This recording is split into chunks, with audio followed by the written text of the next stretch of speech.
Graduation পাশ করার পরে নিজের শিল্প সত্তাকে ধরে রাখতে চাইছেন নদিয়ার শান্তিপুরের 18 নম্বর ওয়ার্ডের 23 বছর বয়সী যুবক সৌম্যদীপ মণ্ডল। এবছর 2 ফুট উচ্চতার সুদর্শন দুর্গা প্রতিমা তৈরি করে এক অনন্য নজির গড়লেন ওই যুবক। বাবা সন্দীপ মণ্ডল পেশায় ইলেকট্রিক মিস্ত্রি। সংসারের হাল ধরতে একমাত্র ছেলে সৌম্যদীপই রয়েছে। গত 4 বছর আগে সে বিভিন্ন প্রতিমা তৈরির কাজ শুরু করে। প্রথমে 2 ফুট উচ্চতা এছাড়াও 3.5 ফুট উচ্চতার প্রতিমা তৈরি করেছিলেন। এরপর সেই প্রতিমা পাড়ি দিয়েছিল রাজ্যের বিভিন্ন প্রান্তে। এবছর আবারও সে প্রতিমা তৈরির বরাত পায় কলকাতা নিবাসী এক বাঙালি দুর্গা প্রতিমা তৈরির অর্ডার দেন সৌম্যদীপকে। সেই মতো 2 ফুট উচ্চতার প্রতিমা তৈরি প্রায় শেষ করেছেন সৌম্যদীপ। প্রতিমাতে রয়েছে বিশেষ আকর্ষণ। দেবী দুর্গা, মহিষাসুর এবং সিংহের সাজসজ্জা পুরোটাই মাটির তৈরি। পেছনে সুদর্শন চালি তৈরি করা হয়েছে।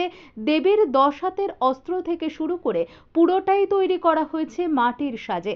সৌম্যদীপের কথায় তিনি ছোটবেলা থেকে বিভিন্ন আর্টের উপর ঝোঁক ছিল তার। স্কুল জীবনে যখন বাড়ি ফিরতেন কুমোরপাড়ায় গিয়ে প্রতিমা তৈরি করা দেখতেন। এরপর কলেজে পড়াশুনো শুরু করেন। তাও সেই নেশা ঝোঁক কাটেনি তার। কুমোরপাড়ায় মৃৎশিল্পীদের তৈরি কাজ নিজের চোখে দেখে সেখান থেকেই শুরু হয় প্রতিমা তৈরি করার ইচ্ছে। গত 4 বছর আগে শুরু করেন বিভিন্ন দেবদেবীর প্রতিমা তৈরির কাজ।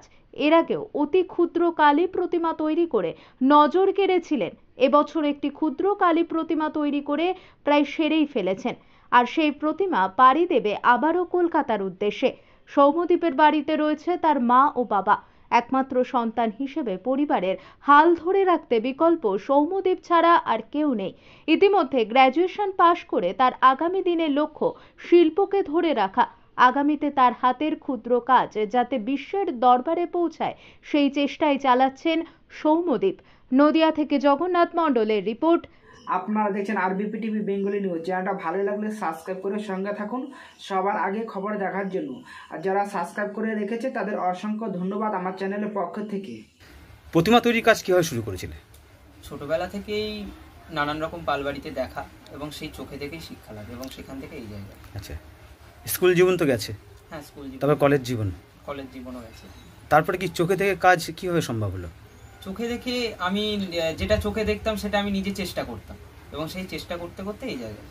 এমনি তুমি পেশাগত কি করো? পেশাগতভাবে আমি মাটির কাজের সঙ্গেই যুক্ত আর আমি আঁকা শেখাই। আচ্ছা, মানে ছাত্রছাত্রী তো অনেক রয়েছে? হ্যাঁ, মোটামুটি ছাত্রছাত্রী আছে। আচ্ছা, প্রথম কিভাবে তৈরি করলে প্রতিমা? প্রথম ওই চোখে দেখেই শিক্ষা লাভ। চোখে দেখে সেটাকে আমি নিজের মতন করে চেষ্টা করেছি। হয় ভুল হয়েছে অনেক, নিজেকে ভুল সংশোধন করেছি, সংশোধন করতে করতে আজ এই জায়গায়। কাজের কি বরাত কি আসছে মাঝে মধ্যে? হ্যাঁ, মোটামুটি আসে। আচ্ছা, এখনো পর্যন্ত তোমার হাতের তৈরি প্রতিমা কদ্দূর গেছে? কলকাতাতেই তো অধিকাংশ যায়, লোকালে থাকে না। আর দূরে বলতে শিলিগুড়িতে গেছে। আচ্ছা, এবছর কোথায় যাচ্ছে? এবছর কলকাতাতে। কত ফুট উচ্চতার প্রতিমা তৈরি করছো? আমি এই বছরে তো 2 ফুটের উচ্চতা রয়েছে, গত বছরে 3.5 ফুট 4 ফুটেরও ছিল। পাশাপাশি দেখা যাচ্ছে তুমি কালী মূর্তি কিন্তু অতি ক্ষুদ্র একটা কালী মূর্তি তৈরি করছো। হ্যাঁ, ওটা 1.5 ফুট। আচ্ছা, এই যে সূক্ষ্ম কাজ করতে তো সময় লাগে?